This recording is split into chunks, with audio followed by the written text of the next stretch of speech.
माझ्या प्रोजेक्टचे नाव rain water harvesting. Rain water harvesting प्रकल्प म्हणजे वेगवेगळ्या गरजांसाठी पावसाचे पाणी गोळा करण्याचे आणि वाचवण्याचे मार्ग शोधणे. हे प्रकल्प घरी पाऊस गोळा करण्यासाठी गोष्टी सेट करण्या इतके सोपे असू शकतात किंवा ते शेजारच्या किंवा संघटित भागात मोठे प्रकल्प असू शकतात. रेन वॉटर हार्वेस्टिंग ही एक शाश्वत पद्धत आहे ज्यामध्ये पावसाचे पाणी गोळा करणे, साठवणे आणि विविध कारणांसाठी वापरणे समाविष्ट आहे. सिंचन, धुणे आणि पिणे यासारख्या विविध उपयोगांसाठी पावसाचे पाणी गोळा करण्याचा आणि साठवण्याचा एक रेन वाटर हार्वेस्टिंग हा एक चांगला मार्ग है। जल संचयन के घरों की छतों, स्थानिक कार्यालयों की छतों या फिर विशेष रूप से बनाए गए क्षेत्र में वर्षा एकत्रित की जाती है। इनमें से दो तरह के गड्ढे बनाए जाते हैं, एक गड्ढा जिसमें दैनिक प्रयोग के लिए जल संचय किया जाता है और दूसरे का सिंचाई के काम में प्रयोग किया जाता है।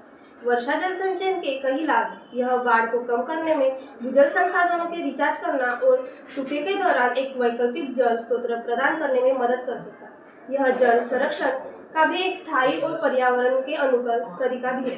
तमिलनाडु भारत का पहला राज्य है जिनमें राज्य के भीतर किसी भी या सभी घरों में छत पर वर्षा जल संचयन संचालनों की अनिवार्य करते हैं। वर्षा जल संचयन का एक महत्वपूर्ण उद्देश्य भूमि और जल के प्राथमिक संसाधनों का निर्माण करके द्वितीय स्रोत उत्पन्न करता है।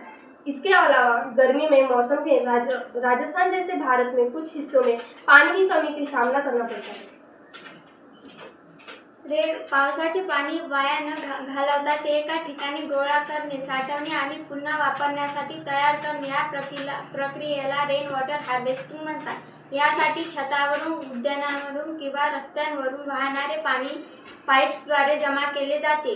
टाक्यांमध्ये साठवण गोळा केलेले पाणी जमिनीखालील मोठ्या टाक्यांमध्ये साठवता येते, जे पिण्यासाठी किंवा इतर कामांसाठी वापरले जाते। भूगर्भात साठवण पाणी जमिनीत जाण्यासाठी खोल गड्ढा, विहीर किंवा बोरहोलमध्ये सोडले जाते।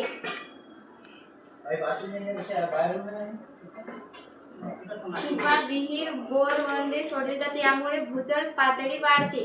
पाणी टंचाईवर उपाय: पाणी टंचाईच्या काळात पिण्यासाठी आणि इतर कामांसाठी पाणी उपलब्ध केले जाते।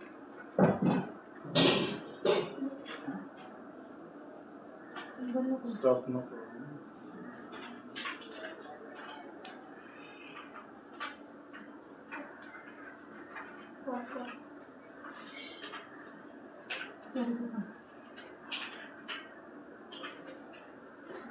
पावसाचे पाणी साठवणे ही घरांसाठी पाणी स्वयंपुरवठ्याची सर्वात सोपी आणि जुनी पद्धत आहे, जी दक्षिण आशिया आणि इतर देशांमध्ये हजारो वर्षांपासून वापरली जात आहे।